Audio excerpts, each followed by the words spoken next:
is it okay to talk about a movie that was literally an unfinished movie that I did not finish watching? I guess. Because I think this is the only time I have the excuse to do this. Okay. Oh, yes. That's right. I have no idea what this is in reference to, so... The Snowman. Oh, no! Which is, let's start the show first. All right, we're rocking and rolling. Welcome back to the Hack Fraud Show, everybody. We have returned. We're talking about a couple of French films here, namely Jacques Demy's The Young Girls of Rochefort and François Truffaut's Jules and Jim, both of which I think are going to lead to some interesting conversations here. And the only thing they have in common is the fact that they are French. Yeah, well, they're from roughly the same period, but they're very different movies, and I'm sure we'll be getting into all that shortly, but we've been off for a week, so we are going to have a lot of things to talk about in our usual segment here. So I'll open it up to the floor. What have we been watching lately? Reed, do you want to talk about The Snowman? Let's talk about The Snowman. All right. Okay, The Snowman. Okay, made by Tomas Alfredson. Isn't he the guy behind Tinker, Tailor, Soldier, Spy? That sounds right. I think he is. Let me fact check that. Okay. The thing about this movie, it's like one of the most infamous movies of the year. It's on it's on a lot of the worst of 2017 lists. And the director, Tomas Alfredson, came out and said, we were unable to film 10 to 15% of the shooting script. Some people have theorized that number might be higher. And from what I've seen, I'm inclined to believe them. This movie is fucking fascinating. Because all through it, there's just a myriad of just bizarre, bewildering editing choices. And you realize that for all of them, oh wait, they didn't have a close-up. Oh wait, that was the only audio they had. Oh wait, they didn't shoot the car turning around. And it is like, honestly, like, if you have any interest in editing, I think it's a must-watch. If you have any interest in, like, the bones of editing, then this is a fascinating movie that shows what can go wrong when you don't have all the shots you need. And I can just only imagine, like, the editor just on the editing bay, just screaming every once in a while, just throwing a monitor saying, I can't work in these conditions! Oh my God. I don't even feel like it's worth talking about the plot. I kind of don't want to talk about it as a movie because it's literally unfinished. Well, I mean, suffice it to say, it seems from what I've read that this movie had some other problems, namely the fact that Michael Fassbender's character is named Harry Hole. Harry Hole, yes. It's his name is Harry Hole. Which, they brought in... Sounds like a bad porn name on the best of days. They brought in Val Kilmer to play the villain, even though Val Kilmer is, like, deathly ill and couldn't perform properly, so they had to dub in half his dialogue or shoot him from the back of the head. Good Lord. And there's just, like, other issues. Like we got an hour in, and we still had no idea what the plot was, or what the fuck, what was going on. There's like a certain point where it just cuts 9 years into the past, and we meet Val Kilmer, just out of nowhere, nothing prompts it, just 9 years earlier. But then we go back to it without the 9 years earlier, like 10 minutes later in the film. And it is a structural train wreck on the best of days. And it's just completely incomprehensible on the worst of days. And, like, I can't really explain it other than, like, we were just sitting there going, like, oh, wait a minute. They didn't have that shot. And it was fascinating, and we had a great time until, like, the website conked out, and we just said, we're done. And, like, I think it's fitting that I didn't finish a film that is literally in itself unfinished. Oh, man. I'd say so. It was meant to be like this, like, sort of like drama, like away. It's like, what's going on? Well, in theory, it's a psychological thriller, but like you have no clue like who the characters are. Like there are some just bewildering sequences where like things are stitched together so quickly that you really have no idea what you're supposed to gain from them, or like even like what all the moving pieces are. Because like in psychological thrillers, you need to understand like, okay, these are where the pieces are. Right. This is what our main character knows. This is what like we as an audience know, and this is what's in the unknown. Right. And like with this, just how it's been edited together and just what they don't have, they can't build that. You cannot build a logic out of something that isn't there. Yeah. And Tyler, what were you going to say earlier? Oh, well, time for Tyler's Untold Hollywood Stories. I once had an opportunity to go to a test screening of this film. I didn't, and I'll regret it forever. But based on the description of the movie, we were really excited about it. So actually, maybe it's a good thing we didn't go, because we would have been violently disappointed. Oh, yeah. Like, if you came in expecting a real movie, then... Oh, man. But, like, that is something. The one movie I actually did see a test screening of since I've been out here has still not been released, so I'm not sure what's going on there. Was it any good? Well, no. J.K. Simmons was in it, and whenever he was on screen, it was magical. But other than that, no. Well, J.K. Simmons is in this too, and he doesn't sound like a human. So I've heard. But I really have nothing more to say other than like, if you have any interest in editing, go see it. If you want to see a good movie, stay the fuck away. Okay. Do you have anything else to add? I don't know. I think the funniest part was just watching Alex react. Like, who are these people? Who are these people? Well, every once in a while, like, we just say, like, what's going on? And then at one point realize, like, oh, wait a minute, these two characters are twins because they just wanted to get the same actress. They couldn't afford to get another actress. Oh, no. But I think we've belabored this enough. Reed, have you been watching anything else? No. Tyler, I'll let you take the floor. Just to close this out, Tomas Alfredson did direct Tinker Tailor Soldier Spy. Okay, so I was right on that. Yes. So, I have been watching many, many things. I saw the Netflix original film, now nominated for a couple of Oscars. That would be Mudbound. It's pretty good. It's a little long in the tooth. It's like 2 hours 15. I think it could have been condensed a little bit, but it deals with it is kind of a sprawling piece, and it deals with several different characters, and they are all it's weird because, you know, as long as it is, I think they needed to either like cut some things down or commit to just doing like a 3-hour epic, because there are a lot of, you know, character threads and things going on, and some of them feel a bit shortchanged just because they're trying to fit in so many things. And the ending of it ends up going to not like a familiar place, but like a place you can sort of see coming. Okay. And it is well done, but when it got to that, I was kind of like, oh, okay, so this is where we're all right. Not that makes it any like easier to watch or less accomplished like technically or anything. And it is a very like well shot, well put together movie, and the acting is very good. And it is actually kind of refreshing to see a movie where the black characters are better written than the white characters.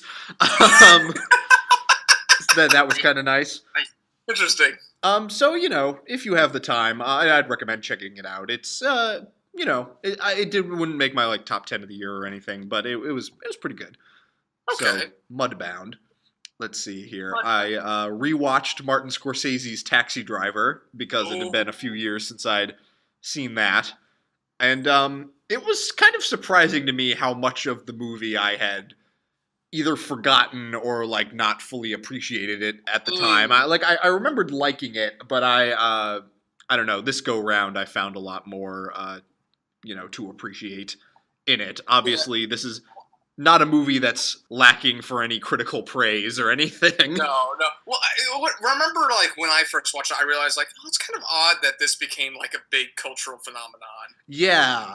It's stranger than those usually are. Right, yeah. It is very odd. Like, I think this is, like, it's weird that this movie was such a phenomenon and other Scorsese movies like After Hours or Bringing Out the Dead, which are really, like, pretty much just as strange as Taxi Driver. Yeah, pretty much just, I think... Did not become that. Yeah, well, I think just, like, Taxi Driver just came out in a world and in a space that, like, made it a phenomenon. Like, that, I think, like, showing New York as that in the 70s is some...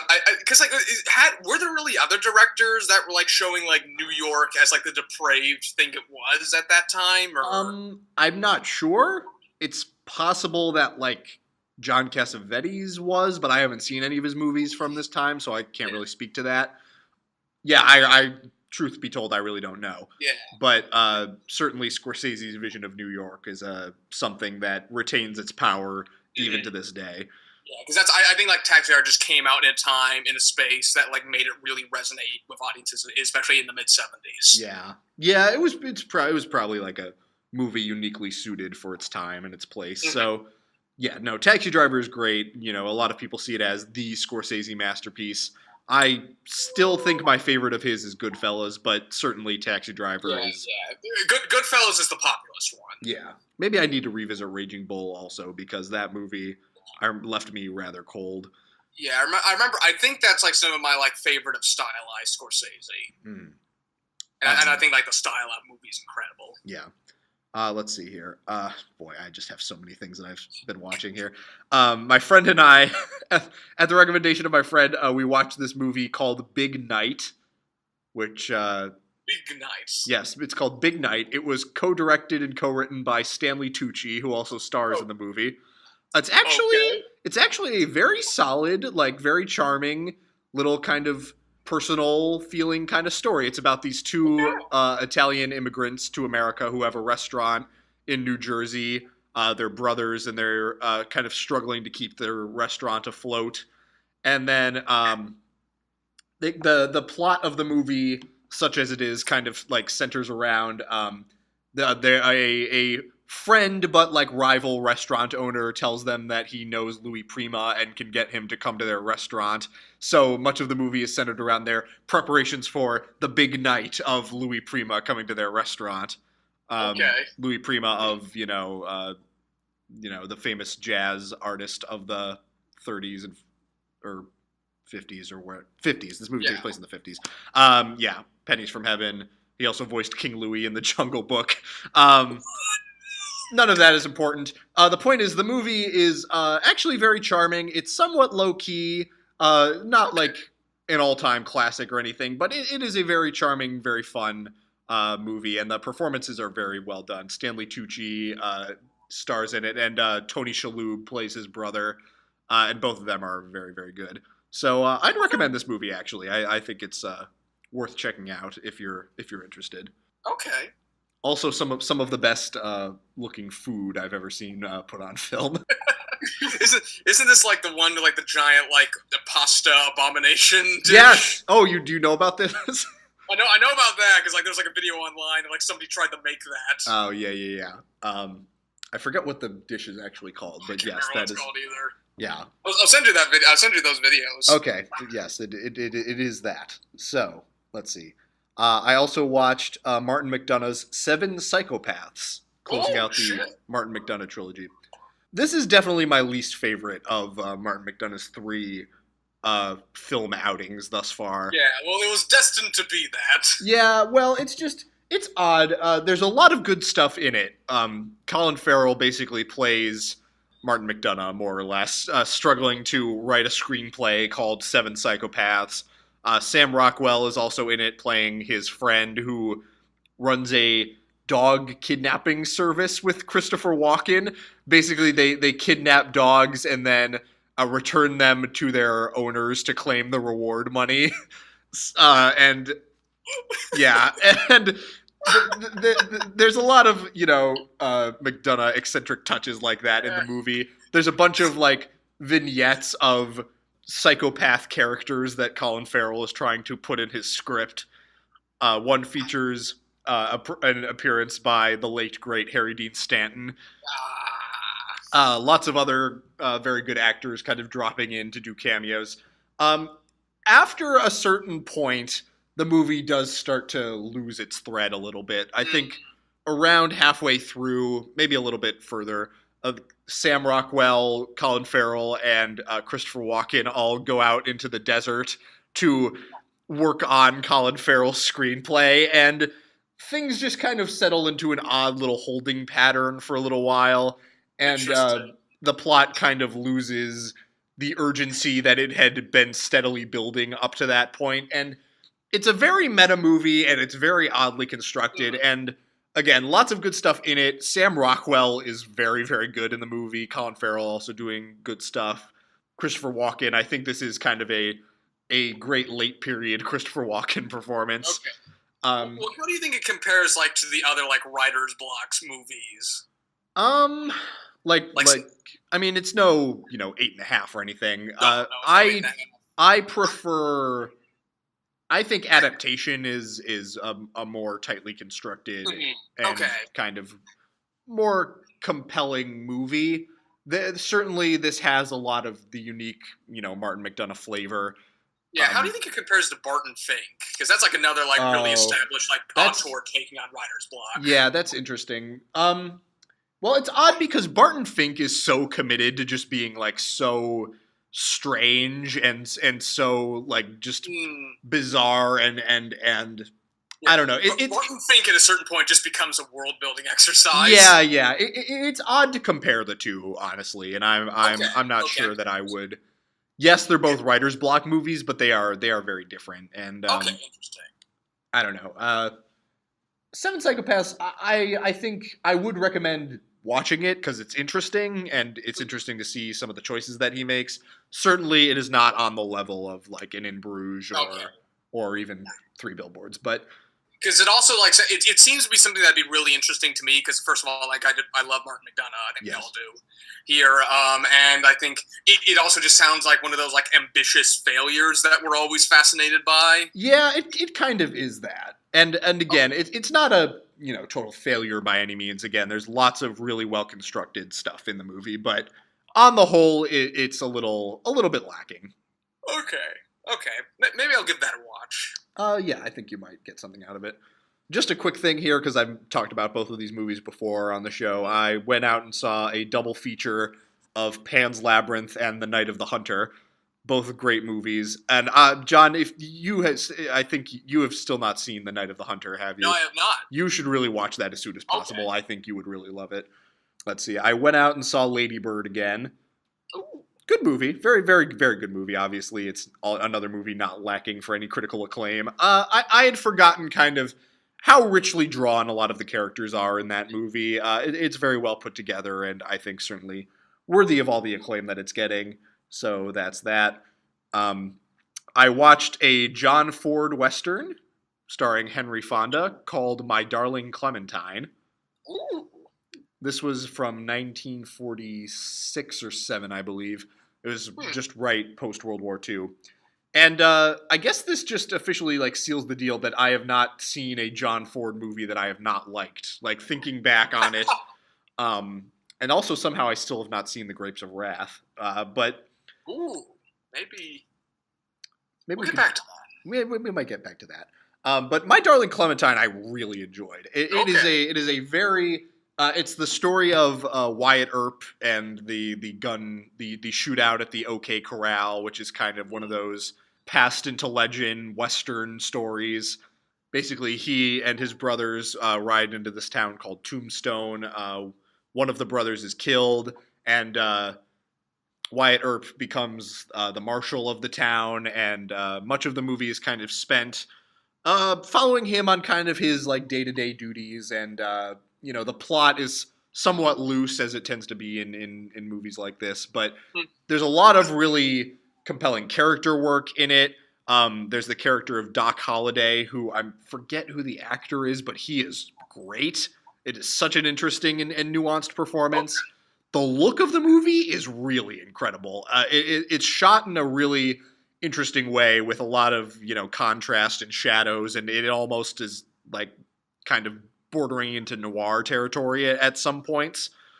It's really, I thought it was really, really a great movie, and it's got a lot of interesting kind of, moral issues that it raises, in terms of like the motivation of the characters, like Wyatt Earp, he's motivated primarily by revenge rather than like a sense of justice, and that's something the movie kind of grapples with. So I would highly recommend this movie, actually. John Ford's My Darling Clementine. Sounds like I'd be all over that. Yeah, I think you would really enjoy it. And then last but certainly not least, yes, the Aero Theater here in Santa Monica this weekend was showing it was doing a David Lean series. Ooh. So my roommates and I went out to see Dr. Zhivago. Oh. Which I had seen it previously, but it had been, I think, 5 or 6 years since I've watched it. So I had been anxious to see it again. And, it is a very, very, very good movie. The first hour or so is a bit more muddled than I had remembered. I think my favorite of the David Lean epics, and one of my favorite movies in general, is Lawrence of Arabia, which we also tried to see, but it was sold out, sadly.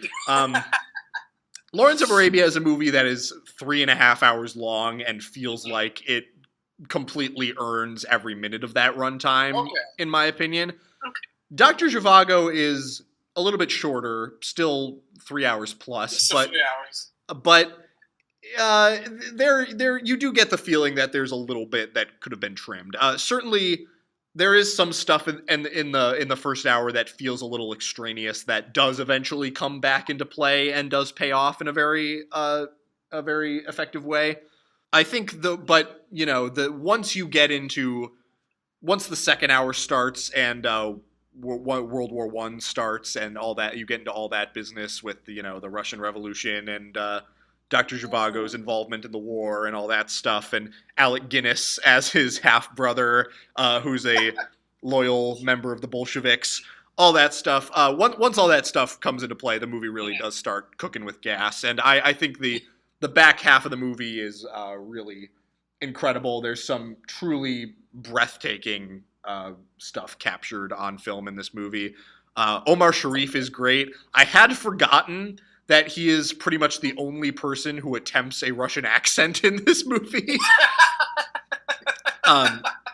It's a lot of British actors and Rod Steiger putting on, just some airs and speaking in their natural accents pretty much. But it is the messiest of his epics, I think. It's also been a long time since I've seen Bridge on the River Kwai, which I would like to rewatch at some point. But of like the David Lean epics, of which I've not seen, which one do you believe I should start with if I am ever to find time to see one? Start with Bridge on the River Kwai. I think that's a movie you'll really enjoy and appreciate. There's a lot of richness to it. And it's shorter. It's the shortest at 2 hours and 45 minutes. It is. Well, Dr. Zhivago is the one I found like the most fascinating as like perspective watch because of just who I am and what I study. Sure. I mean, I think you would appreciate all of them in one way or another. Dr. Zhivago again is kind of the messiest, but a lot of the material contained therein is really fascinating, and it's a gorgeous movie. It's really well put together. In the end, I think it is really a beautiful movie. Although the love story is maybe a little bit lacking. They never quite establish like why Omar Sharif and Julie Christie kind of become involved, but I don't know. They have a lot of chemistry and they both give very good performances. So it is good. And I think there is really there are really very few other movies that can be put in the class with, David Lean's epics at their best. So there you are. Okay, then. Let's see. I'm going to finish this off with something that is quite literally the opposite of a David Lean epic. Oh, boy. And I just realized to my dismay that the only 2 movies I've seen this week outside of the podcast were the Meme Fest movies. We saw Justice League. Oh boy. Okay. Is that still playing in theaters anywhere, or? We pirated the shit out of it. I have no shame in saying I pirated a DC movie. That is fine. Like I think the movie can be summed up, and like this has been something that's been like photoshopped everywhere. It's like there's a point in the movie where like the movie shows a homeless man, and he has a little cardboard sign, and it just says, "I tried." Which I can only imagine was a plea to help from the filmmakers. Oh man.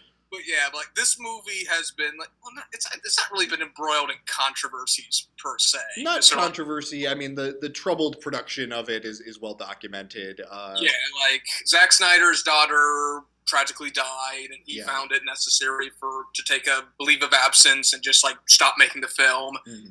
Then they bring in Joss Whedon to finish it and do reshoots, and like. And you have the ability to tell what is reshoots and what is not because of Henry Cavill's awful CGI'd unmustache is what I'm calling it. Oh man. It looks like a video game anytime he's on screen. Just looks like a fully rendered like CG person. It is so strange. Just seeing a screenshot of that was enough to make me go, maybe I do want to see this movie. Yeah. Well, it's more boring than you might expect. Like the first 10 minutes are just batshit crazy, and we had no idea what was going on, and that was really funny. Uh-huh. But at a certain point, it does just kind of become like, what if Avengers was more incompetent? Sure, that's kind of what I heard. Yeah, and I get the feeling that like what might happen if Joss Whedon had been like in the reins earlier, and like he had been able to make a movie he wanted, because like the DC machine is just not television.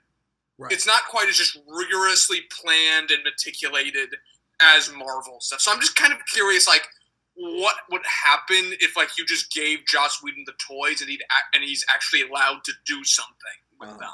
Because in theory, that's kind of the DC plan. The problem is Zack Snyder's a terrible filmmaker, so that all went to shit. Yeah. And like there are moments of it. Like there's a point in this movie, like after the big climax and the baddie's been dispensed, and it's just like Superman and Cyborg are just on the floor, like in pain and just laughing about like what the hell just happened, and just for the first time generally acting like humans. And I just sort of like, maybe. Mm-hmm. Maybe there was something here. And, like, this is, like, the best Superman has been in this entire series, because he has a suit that doesn't look like it was, like, decolorized in post, and he actually smiles. And the climax isn't that bad. Okay. And the climax, I'm just kind of like trying to come, because it is such a jumbled mess. Yeah. Like, just like by the nature of its existence. No, this is the ultimate damning with faint praise right here. Well, I can only damn with fine praise, because you have to realize, like, Batman v Superman is what this movie was building off of. Yeah. And, like, from that point, you can only say, like, oh, here's a gold star for not being fascist. And the movie's not fascist, like Batman v Superman. Well, that's a step forward. That's a step forward. But it's also, it is just such like a jumbled mess. Like there's like the tone changes just willy nilly. There was no consistent style. Like whenever they go to Gotham City, it looks like something like out of like the Arkham Asylum Batman games. Yeah. Just like shitty CGI side, just super stylized, like gothic pedestrian bridges, neon, all that sort. But then there's a scene in this movie where like Wonder Woman stops a bank heist in London, and it just looks like London. It just looks like desaturated regular old London. And I was like, what kind of world is this? And And the entire I don't know, climax. John. What you're describing sounds to me like this is a universe in which America has become a super distorted comic book land, and the rest of the world is just normal. And No, because we go to Russia. The climax is in Russia, of all places, and it's a Soviet nightmare. Everyone lives in communal houses, and everyone's super poor. Oh no. And there's an entire point and they get into a 1940s truck to try and escape there's a little family we follow, and they get into a 1940s truck to try and escape the climax. Oh boy. It is just so strange to watch, but it's also far more boring than I think it's more boring than Batman v Superman. Yeah. Because Batman v Superman is just so misjudged and bewildering that it sometimes can be really entertaining. Very the rarely. dream sequence. Jesus Christ. It's just all over the place. Whereas this is just a little too contained. Uh-huh. And it also just by proxy, just because Joss Whedon, it feels more like a Marvel movie than any of these have. Sure. And I think that's a bad thing. Uh-huh. Because I kind of want to see a giant ass train wreck when I go to see DC movies. I feel like if this is the problem is that it's gotten just a little bit better and therefore it's less watchable. But I'm also the kind of person who actively looks for train wrecks sometimes. So sure. Clearly I'd never actually fucking recommend this thing. Yeah. But I think I think the seeds of something that is watchable are in it. Okay. And especially as a fan, as a fan of Superman, there are things I go oh, maybe I would like to see this Superman going forward. But I never will. That's interesting. Part of me really wanted to see this movie just for cultural... because it was just so infamous. Yeah, but I think the moment has passed, and I probably will not see it. But yeah. Well, if you have an interest in how I guess I could recommend this in the same way I recommended The Snowman, insofar as if you have an interest, I guess in theory this is an experiment of two filmmakers taking the same material and seeing what happens. Uh-huh. And if you find that to be something worthwhile to watch, then maybe. Yeah. But I'd also think you'd just be super bored as well. Okay. Yeah. Well. So that's that, I guess. So, it's bad, but it's also sometimes interesting. Cool. All right. Well, shall we get into the main offering here? All right. So, what do we want to talk about first? What do you have more to talk about? Well, it's tough because I watched The Young Girls of Rochefort more than a week ago because I thought we were going to do this episode that week. I watched Jules and Jim yesterday. Okay. But that movie, I think, so thoroughly confounded me that I'm not sure how much I'm going to have to actually say about it. Yeah, well, I have a few theories about it, and I think what's going to happen when we get into Jules and Jim is that we're just going to veer into some generalized discussion about the French New Wave and what it actually achieved. Let's start with Young Girls of Rochefort, I think. Okay. Young Girls of Rochefort, what was it, 67.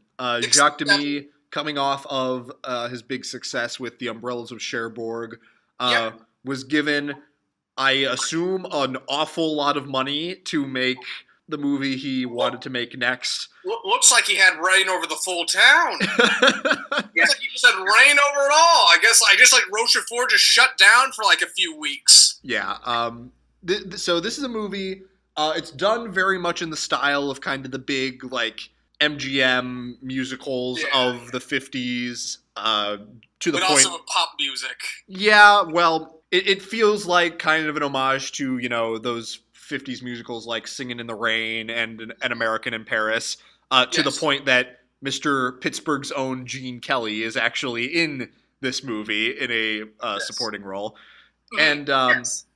So the movie follows these two sisters whose names I have forgotten, played by real-life sisters Catherine Deneuve and Francois. Give me a second here. Francois Dorliac. I'm going to pull up this movie as well. Anyway, they were real life sisters. Francois tragically died at like the age of 25, I think, like right after or right before this movie came out, which is really unfortunate because I think this movie probably could have launched her to international stardom. Yeah. Anyway, you follow these sisters. They are both musically talented. They are just kind of living their day-to-day life in this small town and yearning to escape to Paris. Yeah. But also they are looking for love, as everyone seems to be in this movie. Yeah, there's like a story of like a sailor who wants to find the ideal woman, is about to go on leave. There's two cads. So they're just running around chasing after the sisters. Yes, well, also like some kind of carnival is in town. Yeah. And yes, you have these two, as you say, cads chasing after the sisters. You have the sister's mother who runs this cafe and has kind of this like weird like all glass cafe just in the middle of like the public square. Yeah, which apparently is still there. Oh shit, is it? In France? That's fascinating. Yes, she is played by Danielle Derieux, who is kind of a French star of note from the 50s. She was in a couple of acclaimed pictures, such as The Earrings of Madame de by Max Ophuls, which, anyway, not important. Anyway, yes, so this is a big, widescreen, color-filled, big ol' musical romp. Yeah, like this movie distills the color in its very bones. Yes, and it unlike Umbrellas of Cherbourg, which is just kind of a sung-through, kind of lilting, moving from one thing to the next musical. This one is a more traditional kind of has discrete musical numbers. Dialogue, song, and these are big, grandiose songs. Yes. Yes. And it even feels like it is kind of like neatly split into like a 2-act musical. Like there is one point where they have a big song and then it all kind of fades out and then it fades back in to start the next phase of the movie. One thing I think we should get out of the way quickly, about halfway through this movie, like right after the act break, you cut to a scene where the characters are reading about a rather gruesome murder that has just occurred. Yes. It's like this scandal that like there's like a murder and like everyone's reading about it in the newspapers and even singing about it. Yes, in which an old woman was cut into pieces and put in a wicker basket, and then smash cut to the scene of the crime with firemen hosing blood off the sidewalk and the wicker basket sitting right there.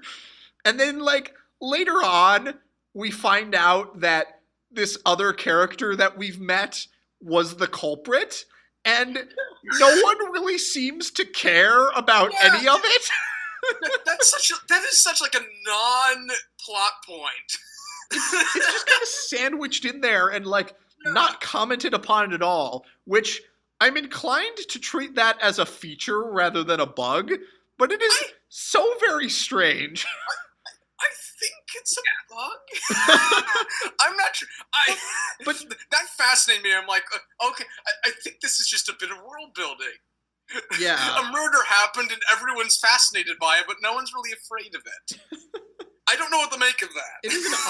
It's an odd choice, but the rest of the movie is just a delightful romantic romp through the town of Rochefort, and I really enjoyed it. The plot is sort of minimal. It's all just kind of the characters like yearning and searching and constantly missing each other. It's like American Tail times 1,000. But you know, I loved the music. The song that the sisters sing is so great and so catchy. I love it. Songs and like the choreography is wonderful. Oh my god, like, the choreography is incredible. Full space all the time. Yeah, and just the faces in this movie are all luminous. Catherine Deneuve and Françoise, God, if I could only pronounce her name, Françoise Dorliac. God, what are the sisters' names? I'm just gonna look this up. Delphine and Solange. Okay, those are the names. And Solange. Delphine and Solange. They are just these ravishing figures. Gene Kelly, in what little screen time he has, you know, he's great. He's Gene Kelly. You can't beat Gene Kelly. Yeah, and I just there's so much in this movie that I loved. I loved the mom's like little romantic subplot, how she didn't want to marry this guy because his name was Dame, so she would have been Madame Dame. I love all that stuff, and I thought it was delightful. But I guess that I am sensing that for you two, your response was somewhat more muted. You're sensing a contrapoint. We'll read. I'll let you start, and I'll probably try and like build off like what your general thoughts are. Well, okay. So like in the very beginning, you know, when the two sisters have their number, and then you have all this dynamic camera work, I'm like, okay, let's go. And then like it reaches a certain point, it was like, oh, I'm after love. Oh, I'm after. It's like, it's fine. And then for the rest of the movie, it's like, okay, all right. Yeah. I don't know. I felt like there was a springboard somewhere that this movie could take, but it didn't use it. Yeah. And it was pretty basic. Yeah, well, Tyler, like, if any movie is set up to be a style over substance movie, it is this one.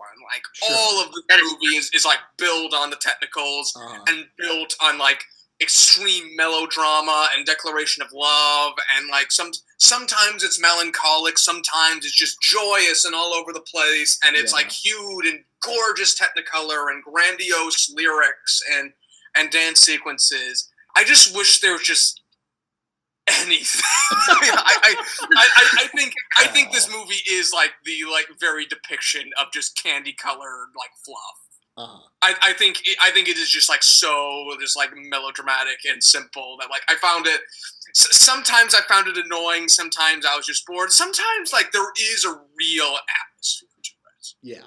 Like, I adore that little cafe that's just in the middle of the town square, and you get the sense, like, oh, this is just, like, this is just kind of like a vision of a town, and it's cute, and it's quaint, and we just kind of have fun with it, and we leave.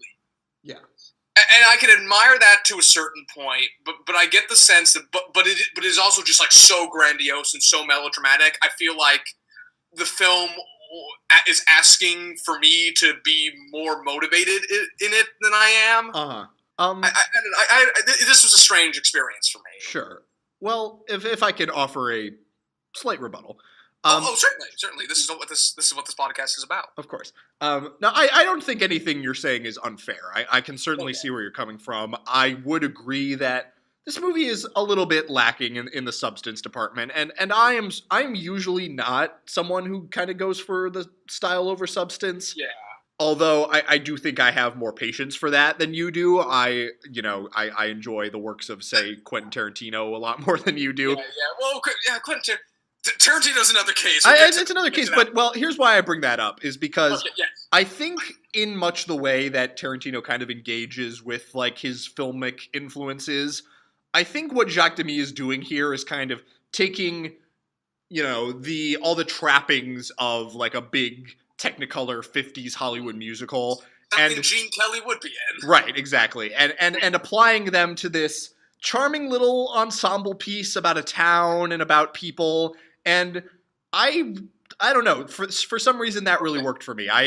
This is a case where the lack of substance really didn't bother me too much. I was very engaged in all of the big musical trappings and the color and the music and all that stuff, and I was just really engaged with it. And I guess that's just a matter of personal taste. Yeah, well, I'm not, and like you are not like wrong or in any way to be taken in by the candy. Like this is a movie more than any other I think we've seen on here that is really all about the candy. That it's all about like atmosphere and the town and just like letting you spend a bit of time in it.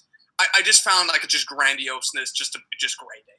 I just at a certain point I'm just like, God, be about something. You're 2 hours and 8 minutes. Be about something, anything. Be about that serial killer thing. That'd be fun. Be about that sort of thing. At a certain point, I'm just like, oh wow, what great choreography, what great like Technicolor visuals. And what's next? Yeah. And like there is like there are a couple scenes in it that I am taken by, like where the man sings about the whole like Madame Dame stuff, and like he bemoans that. That's like a wonderful little sort of melancholic piece. Yeah. I really like it when it's just like the cafe and like there's the man who's like building like paper gliders and like they read the newspaper and like the soldier bemoans like, oh, I'm going to get my leave. It's like, oh, that's what we thought in 1939. Yeah, there's some charm. There's some great atmosphere to it at times. I just wish like Jacques Demy like had a point to like taking all the trappings of the Gene Kelly 1950s musical. Sure. More than just like, hey, it's in a French small town now. Yeah, no, I get it. I think you wanted a more deconstructionist approach when really this was much more of a love letter in that regard. Yeah, or at the very least, like I wanted. Well, that's even like Singing in the Rain is a film that's about Hollywood and like people like trying to adapt to a new form of filmmaking. Like I'd argue like this has less to it than the things it's writing a love letter to. Sure. Well, that's, that is often the case, but with the, I think that's what we find in film history. But certainly I can see where you're coming from. I guess I just kind of enjoyed it a lot more than you did. I was far more. And I understand where your enjoyment comes from. Yeah. Reed, do you have anything to add to close this out? It's good eye candy. There's some good and humorous musical numbers, but other than that, it's like, well, okay, right. That looked nice. Well, one of the things I wanted to come up, because you brought this up to me, like, why do you adore La La Land, but this you're not as keen on? I'm curious about that. I was not prepared to discuss this. I apologize for having brought it upon you in such an unsubtle fashion. Or I think it caught me off guard, because we did talk about this for a moment. I forget what we said. Do you remember what we said? Just to jolt my memory. Well, I remember what I said, which was that like I like this more than La La Land because France is better than LA. That was like my thing about it. I kind of hold them on the same. Actually, maybe La La Land's a bit better. I don't know. Well, yeah, La La Land is a bit better because it has somewhat of a story. Yeah, there's, because those competing interests of love, not like collinear. Yeah. This is a strange. Tyler, do you have any thing to say about this, or? Well, I don't know. Or do you think it's just not a very good comparison? I think it's a worthwhile comparison because Damien Chazelle, brought up Jacques Demy a lot as an inspiration, kind of on the press circuit. But I kind of think that La La Land kind of is to Jacques Demy what Jacques Demy kind of was doing to the 50s Hollywood musicals in a way. But La La Land kind of pulls from a lot of different things. I don't know. La La Land is a strange movie in a lot of ways. I don't really know that I would want to compare them too directly. I think... Yeah. I don't know. Well, Reed, I think I would urge you to check out Jacques Demy's other big kind of musical, The Umbrellas of Cherbourg. Yeah, I'd argue Cherbourg has far more going for it than Young Girls of Rochefort. That is the one that kind of tends to end up on all the lists and has a lot more... coherence in the story that it's telling, and it kind of does the La La Land thing in a kind of a more interesting way. I think argue it does it far better. Yeah, well, it's interesting because I think Damien Chazelle pulled a lot of the narrative stuff for La La Land from Umbrellas, but I think he pulled a lot of the aesthetic stuff from Young Girls, the wide angle way of shooting it, the colors and all that stuff, the widescreen, all that business. So, I don't know. It's an interesting thing to look at. Yeah, it's something. But, but postmodernist musings aside, you really liked it. I very much enjoyed it. I are very lukewarm. Yeah. But that's okay. I can see where you're coming from. Okay. But let's move on then to François Truffaut's Jules and Jim. 1962, I believe. I think that sounds right. Let me pull this. 1962, yes. Okay. This was François Truffaut. Was kind of one of the pioneering filmmakers of the French New Wave. Came out of the Cahiers with Jean-Luc Godard. I think he embodies it more than anyone else. Yeah, certainly. Him and Godard are the two pillars. Yeah. François Truffaut kind of made the movie that kind of ushered in the French New Wave with the 400 Blows. 400 Blows, yes. And this was kind of his follow-up to that. Basically, the movie follows a Frenchman named Jim and his Austrian friend named Jules. The film takes place over a number of years, but begins kind of in the 1910s, right around before World War I started. I think they put like 1912 was the title card they put up. That sounds right. Yeah. Yes, and the movie kind of follows their friendship through numerous twists and turns. Yes. Jean Moreau comes in as Catherine, this kind of beguiling female figure who both of them kind of are smitten with. Yeah, just over a number of years, it charts the kind of the triangular relationship between the three of them. Yeah. And with an abundance of style and filmmaking technique, and this movie is, in its own way, one of the most bizarre movies I think I've ever seen. Here's the editing of it, especially in the beginning, is so quick, and like the narration, it feels like they're just speed reading the narration. It borders on experimental. Yes, I kind of like that part of the movie. I thought that was maybe the strongest part. I kind of liked that too, but at a certain point, like, my brain just stopped comprehending it. Like, it goes so fast that, like, multiple times in this movie, I would, like, check the runtime and be like, what, this much time is left? What else could possibly happen in this movie? Yeah. And at a certain point, like, it also becomes stock footage of the movie, especially during the World War I bit. Right. It's odd. Okay, so one thing I kind of wanted to bring up with this movie is that this is a movie that Scorsese has kind of drawn from a lot in his own filmmaking, particularly with Goodfellas. I think you can see it all here with, like, the freeze frames and the camera movements and the voiceover and the footage and the archive footage, all that stuff. It's interesting to see all that and see what Scorsese would be pulling from. I would make an argument that, like, Scorsese actually understands what that style does, whereas I feel like with François Truffaut, and I feel this way with all the French New Waves, I feel like their experimentation is merely for experimentation's sake. I would certainly agree with that. I think I've only seen one Godard movie, which was Breathless, which is his first movie. You famously despise Jean-Luc Godard. I despise him as a filmmaker, though, like, it's kind of difficult to, like, despise a filmmaker who was also a pillar of one of the most influential film movements of all time. But what's the other? I fucking forget the other film I saw from him. It just left such little an impact on me. Was it the one that wasn't it Band of Outsiders? Band of Outsiders, that's right. Okay. The other one I saw was The Rifleman. Okay. I hate both those movies. It's interesting because my roommate had to watch a couple of Godard movies for a class he was taking. He saw Contempt and Weekend and hated both of them. Because you get a sense that, like, because Jean-Luc Godard is a troll. Jean-Luc Godard is a troll who just, like, fucks around with cinematic technique and just fucks around with narrative merely for the sake of fucking with narrative and cinematic technique and tries to get a rise out of his audience. He's not a bad person for doing that. He's just it just makes for very unwatchable film.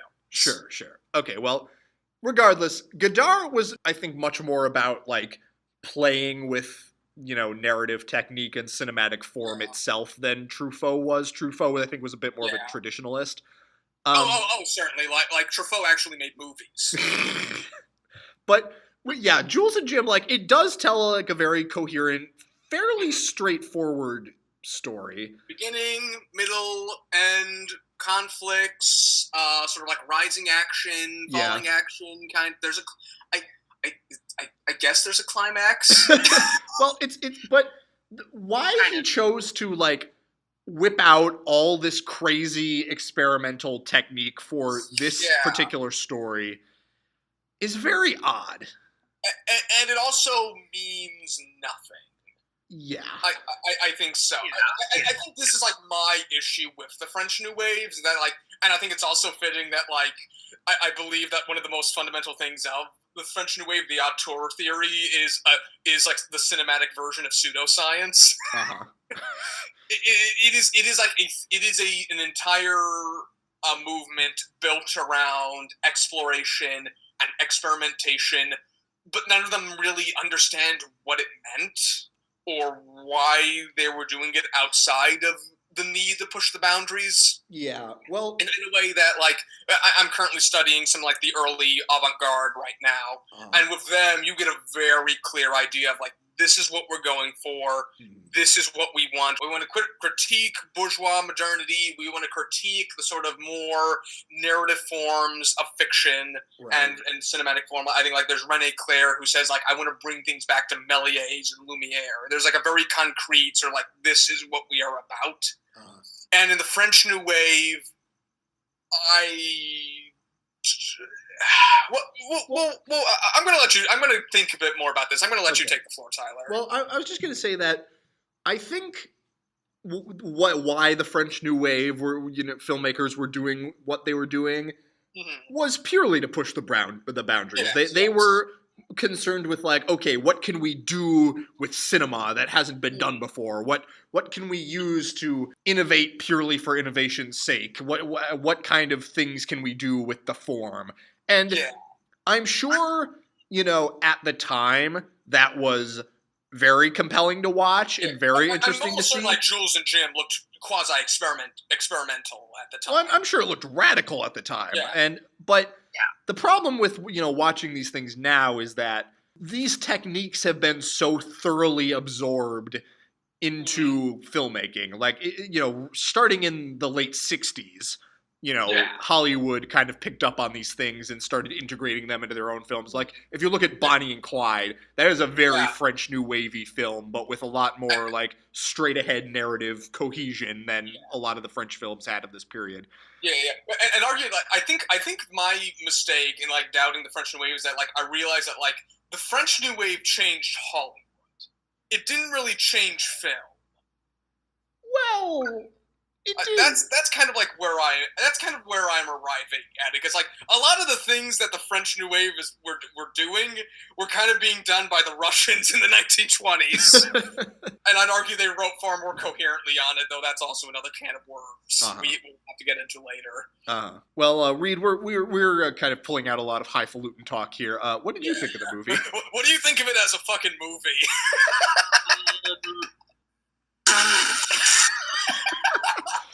Oh, man. Okay. So we just went from, like, conversations about the nature of, like, filmic experimentation to blowing raspberries. I think this is the purest distillation of the hack fraud show we've ever had.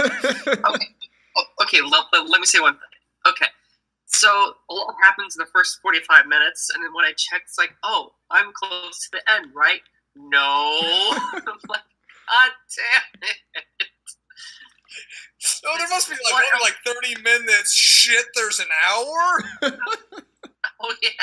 And it's like, I feel like I've been at this for, like, an hour. Nope, just 30 minutes. It's like, at a certain point, my, like, girlfriend walked into me on, like, watching it, and I think she said at a certain point, like, I hate it. I thought it was really strange for Truffaut. He has all these shots, and, like, the cinematography is decent. Yeah. It doesn't look like anything else that was out at the time. Yeah. And I like it for that. The one part where I was like, maybe you shouldn't have done that was with, like, the shitload of stock footage.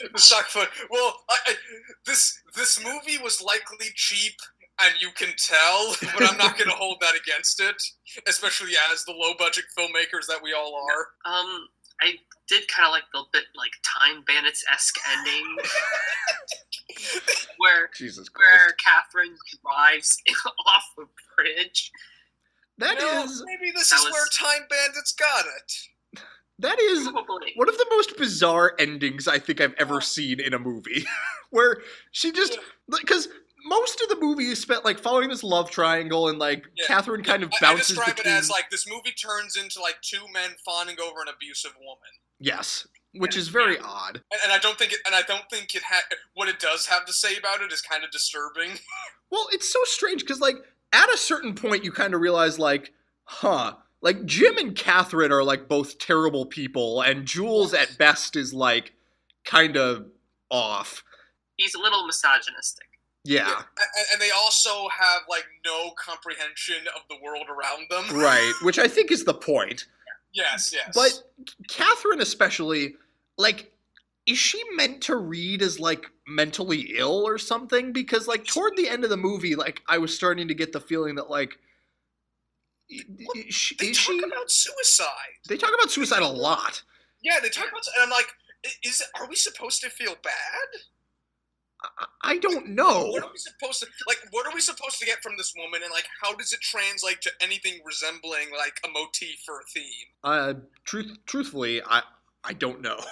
Yeah, and I think it's that, like, and I think it reads as, hey, it's okay to gaslight your partners if you're, like, really complex and just really hard to read. As long as you're whimsical and, like, mysterious. Yeah, and then at the end she's like, hey, Jim, let's go for a drive. And then she drives the car off a cliff and they both die. Why does the movie end that way? I could not possibly tell you. Why do we show them getting cremated? I don't fucking know. That was the one part. It's like, why did you end? Like, I don't need to see this. It's somewhat interesting, but it adds nothing to the rest of the film. Like I said, quasi-experimental. Yeah. And we just have nothing to say about it. Yeah, honestly, I kind of don't. Like, I didn't hate it, but I like, really didn't like it. This is not the same level as Godard, because, like, you also get a sense that, like, you feel like Truffaut was doing these techniques as, like, a way, like, maybe I can, like, get more out of my drama by using these techniques. I don't get it. I don't think it's purely, hey, let's fucking use, like, stock footage and get, like, and let's run across a bridge with a mobile camera. Let's just fuck around with it. I get the sense that there is some attempt at narrative. Yeah. There is some attempt at, like, in obtaining thematic depth. Mm-hmm. I just think it's a resident failure. Yeah. I honestly had, like, no idea what this movie was trying to tell me or what it was going for. And, yeah, didn't hate it, but it was a little bit frustrating to watch. And, I guess what I will say is that I'm glad it exists to, you know, that so it could inspire Scorsese to take these techniques and put them to effect in a story where they serve a purpose. That's why it's so hard to, like, really go teeth into the French New Wave, because you realize, like, shit, all the filmmakers I like came from this. And but do any of us actually like the films of the French New Wave? This is the first one I've seen, so I don't know. Lucky you. Didn't hate Breathless. Thought it was, like, okay. Yeah. Kind of liked 400 Blows. I don't know. I think these kind of French New Wave filmmakers, I think they get better once they kind of grow up a little bit. Like, again, Truffaut's later movie, which I think he made in the 70s, Day for Night, his kind of film about filmmaking, that movie is great. So, maybe I'll take a look at that. If you're not so put off by this that you never want to touch Truffaut again. No, because, like, here's the thing. I think I just need to relitigate the French New Wave in a setting that isn't like, oh, here it is, and, like, the process of, like, grandiose cinema history. I think I just need to litigate it as, like, what is it as an island? Well, it's just odd because everyone always talks about that. Like, every film history class I've taken, everyone's always about, oh, the French New Wave. And no one has really been able to, like, adequately explain to me why the French New Wave was so important. Yeah, and, like, even asking you, I'm just like, hey, the Russians were doing that. I think, like, I think there was genuinely more experimental things going on in, like, the 1920s in France and Russia than there was with the French New Wave. But, like, I maybe I should also, like, dive into theory. as well, because like one of the things I was talking to like one of my Russian film professor, and I remember asking her like, what is the difference between Russian montage and American montage? And like her answer boiled down to like, well, the Russians could articulate what their montage was and what it did, whereas the Americans never did. It was just like intuition. And so maybe I just have to dive into like what they actually wrote in Cahiers de Cinema, and like what the auteur theory actually meant, other than like as like a byword to say like, oh, we like this director and he did everything. That may be all it is. I think I had to read. I don't know if I actually read it all the way through. Like some of Andrew Sarris's writing on that. Anyway. Jules and Jim, it's a very strange movie, and I don't think any of us really cared for it that much. We have so little to say about it, we have nothing but to just veer onward into grandiose conversations about cinema history unattached to Jules and Jim. Yeah. They do waste cinematic, burning books, ear rape. They completely waste. That's so strange. That little sequence is so strange. Yeah. I don't know. God, but like, because you sent that message and I hadn't finished the movie yet, and I'm like, what, ear rape burning books? What? And then I got to he's right. It is ear rape burning books. I'm sorry, John. That's so strange. All right, so I think that just about closes the book on another one here. Yeah. And I don't know. I want to see more Godard movies, but I am terrified. Maybe we just need to like maybe to some point this summer or like on spring break, we just need to buckle down, like watch some Godard and more Truffaut, and like read some of their theories, read what they wrote, and maybe I should get in touch with like one of my like film professors and just kind of tell them like why. Why? I think this would all be a worthwhile exercise, but I definitely do not want to do it right now. Fuck no. Anyway, that's that. What are we gonna do next time? Well, you don't want to do my idea. What would that be? Star Wars prequels. Oh God in heaven. Can we wait on that? If we ever do that, we can do it never if necessary. That's also fine. Maybe we'll get around to it. I don't know. I'm just fascinated by those movies, considering like what is currently Star Wars at the moment. Yeah. Well, I can see where you're coming from. I don't think I would have anything new to say about them, quite frankly. But we would pretty much like strip away anything that resembled them as movies. Like people have already told like, oh, the cinematography and the dialogue sucks. Like Lucas had no idea what he was doing. What I would want to talk about is the process of a franchise gaining meaning and then instantly losing it again. And also what that meaning was to begin with. Okay, well, maybe we'll save that for later. I kind of don't want to do that right now. I think a short answer, John, involves either a combination or the permutation of toys and sales.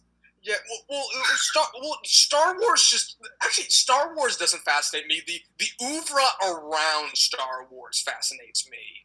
And I want to do more to litigate it with you people, because you are some of the only articulate people I can talk to on this basis. But what are some real movies we can watch? Well, something occurred to me recently, which was that, John, you and I both, kind of enjoyed, well, I enjoyed it a lot, you kind of enjoyed it, but we both appreciated Darren Aronofsky's Mother. Yeah, Mother, yes. And you want to do a Darren Aronofsky week? I think diving into some of Darren Aronofsky's films could be rewarding. Okay. Let me go to the internet and see what exactly we could dive into. I was thinking Black Swan would be good. Let's see. Oh God, he made that weird ass Noah movie.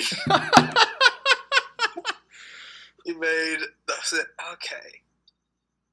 The things I would be interested in watching alongside it are in part Requiem for a Dream, The Wrestler, and The Fountain.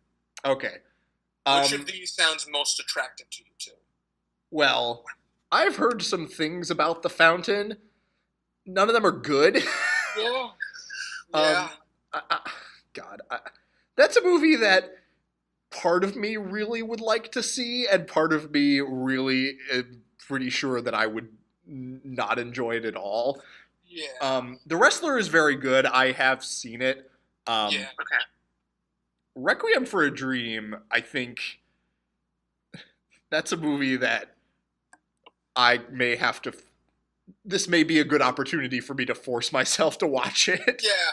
Because I remember trying to watch it at some point, and then there was a point where one of the characters started hallucinating food, and I just said, okay, maybe not now. Later, and I just never returned to it. Okay. Well, so...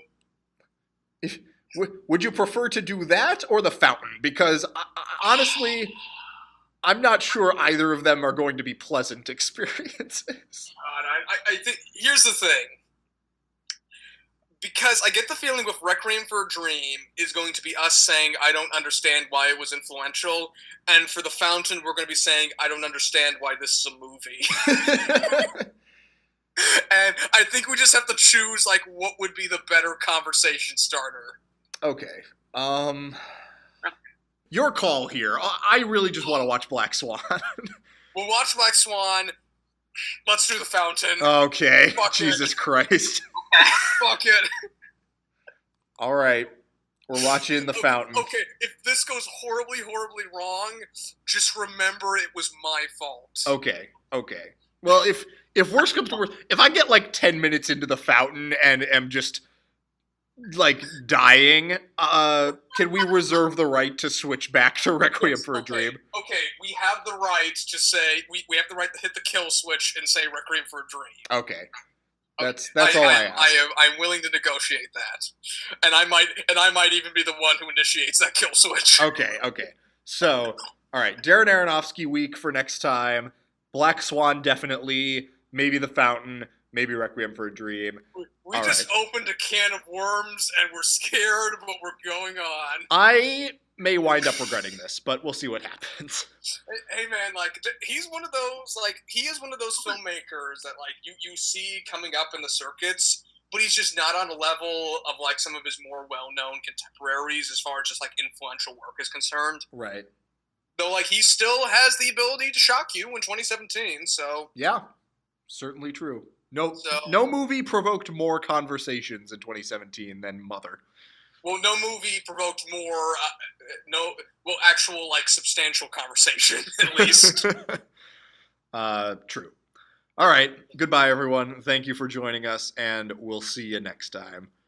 Be afraid. Be very afraid. Be very afraid. Oh, man.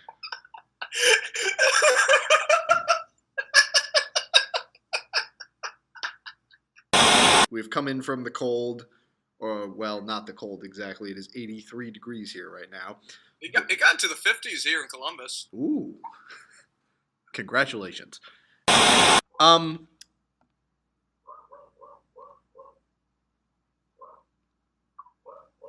we hear this? Yes. The barks. They've stopped. They stopped.